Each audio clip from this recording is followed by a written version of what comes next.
প্রায় ৪০ বছর ধরে পাখিরা এখানে নির্বিঘ্নে বসবাস করেছে। মানুষের টান আর ভালোবাসায় পাখিরা এখানে নিরাপদ আশ্রয় খুঁজে পেয়েছে। স্থানীয়দের কাছে বাড়িটি এখন পরিচিত পাখি বাড়ি নামে। শত শত পাখি স্কুল শিক্ষককে নির্বিঘ্নে বিশ্বাস করেছে।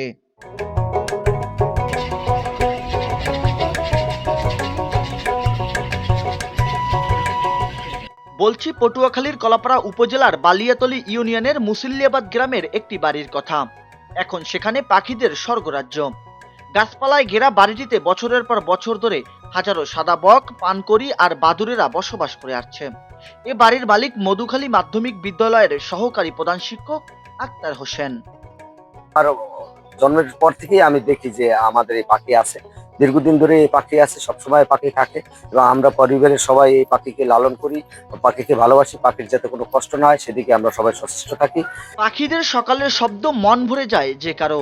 যদিও অসংখ্য পাখির মলত্যাগের কারণে বাড়ির লোকজন কিছুটা বিরক্ত হন, তবুও তারা পাখিদের তাড়ানোর বদলে শিক্ষক আক্তার হোসেন নিজের বাড়িতে পাখিদের জন্য খড়কুটা দিয়ে বাসা বানানোর ব্যবস্থা করছেন। বাড়ির নিরাপত্তার জন্য রাখছেন আলাদা নজরদারি। পরিবারের সদস্যদের সঙ্গে পাখিদের গড়ে উঠেছে এক আলাদা বন্ধন। একটা সমস্যা আমাদের হয়, পাখির মলে আমাদের বিভিন্ন সময় দুর্গন্ধে আমরা খাবার টাবার খেতে বা থাকতে অনেক কষ্ট হয়। এই সময় আমরা স্প্রে করি এবং বিভিন্ন সময় আমরা মোটর দিয়ে পানি দিয়ে গাছের পাতা ডাল এগুলো পরিষ্কার করি এবং দুষ্কৃতকারীরা যেন পাখি ধরতে না পারে এই জন্য আমরা সবসময় সচেষ্ট থাকি। এবং ওদের বাসা তৈরি করার সময় আমরা সবসময় খড়কুটা এবং ছোট ডালপালা পুঁতে রাখি, খড়কুটা জমা করে রাখি, স্তূপ করে রাখি, যারা অত সহজেই বাসা বাঁধতে পারে এবং ওদের কোনো জন্য সমস্যা না হয়। এখানে হাজারো পাখি আমাদের পরিবারের মতো। তাদের নিরাপত্তা দিতে আমি সর্বোচ্চ চেষ্টা করি। আমার ছোটবেলা থেকে এই পাখিদের সঙ্গে বড় হয়েছি, মনে হয় ওরা আমার আপনজন। এমনটাই বলছেন শিক্ষকের ছেলে। পাখি আমার খুব ভালো লাগে, পাখিগুলোর সাথে আমার একটি সম্পর্ক তৈরি হয়ে গেছে। আমি যদি নিচে খাবার ছিটি, কখনো কোনো পাখিকে ডাক, কোনো পাখি নিচেও চলে আসে। এই পাখিগুলো অনেক সুন্দর। আমি আল্লাহর কাছে দোয়া করি এই পাখিগুলো যেন সবসময় আমাদের বাড়িতে থাকে। পাখির সাথে আমাদের একটা আন্তরিকতা ভালোবাসা তৈরি হয়ে গেছে, এই জন্য আমাদের খুব ভালো লাগে। স্থানীয় লোকজন সময় পেলে ওই পাখির রাজ্যকে দেখতে আসেন এবং তারা বলেন এই বাড়িতে ঢুকলেই মনে হয় পাখির রাজ্যে প্রবেশ করা হয়েছে। আমার বাড়ি এই পাশের গ্রামে, তবে এই বাড়িতে আমরা পাখি বাড়ির নামে আমাদের কাছে পরিচিত বা জানি। আমরা ছোটকাল থেকে এই বাড়িতে পাখি আমরা দেখতেছি, অনেক বিভিন্ন ধরনের পাখি আছে। এই বাড়িটি আসলে মোল্লাবাড়ি নামে পরিচিত, কিন্তু আসলে এলাকার সবাই জানে এটা পাখি বাড়ি।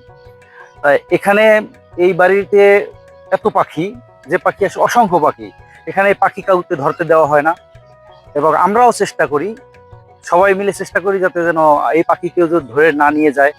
কলাপাড়া উপজেলার সব জায়গায় পাখির বাড়ি নামে চেনা হয়। আগে মোল্লাবাড়ি ছিল, এনার মোল্লাবাড়ি বলে না, এখন বলে পাখির বাড়ি। আর আমরা যারা আছি কাছাকাছি আমরাও সহযোগিতা নিই যাতে এই পাখিরা আরো বেশি করে আসে এবারই এবং এবারই থাকে। বন বিভাগের মহিপুর রেঞ্জ কর্মকর্তা KM মনিরুজ্জামান বলেন, পাখিদের জন্য এই বাড়ি যাতে নিরাপদ থাকে আমরা সব ধরনের সহায়তা দেব। প্রকৃতির ভারসাম্য রক্ষায় এসব পাখি গুরুত্বপূর্ণ। নিরাপদ আবাসস্থল পশু পাখিদের জন্য ওখানে আমি দেখতে পাই ভীষণ পরিমাণে সাদা বক, পানকৌড়ি এবং বিভিন্ন প্রজাতির বাদুড় রয়েছে। আসলে একটি মনোমুগ্ধকর অবস্থা দেখেছি আমি। এ ব্যাপারে আমি আমার বন বিভাগের যে বালিয়াতলী যে ক্যাম্প আছে, ক্যাম্পের স্টাফদেরকে আমি নির্দেশনা দিয়েছি যাতে ওখানে কোনো প্রকার উপদ্রব না হয় এবং যাতে দর্শনার্থী বা পথচারী দ্বারা কোনো ধরনের কোনো ক্ষতিগ্রস্ত না হয় পাখিগুলো, সেজন্য আমি বালিয়াতলী ক্যাম্পে নির্দেশনা দিয়েছি।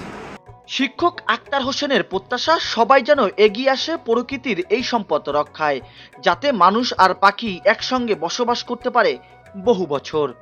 জাহিদুল ইসলাম জাহিদ, খবর কুয়াকাটা।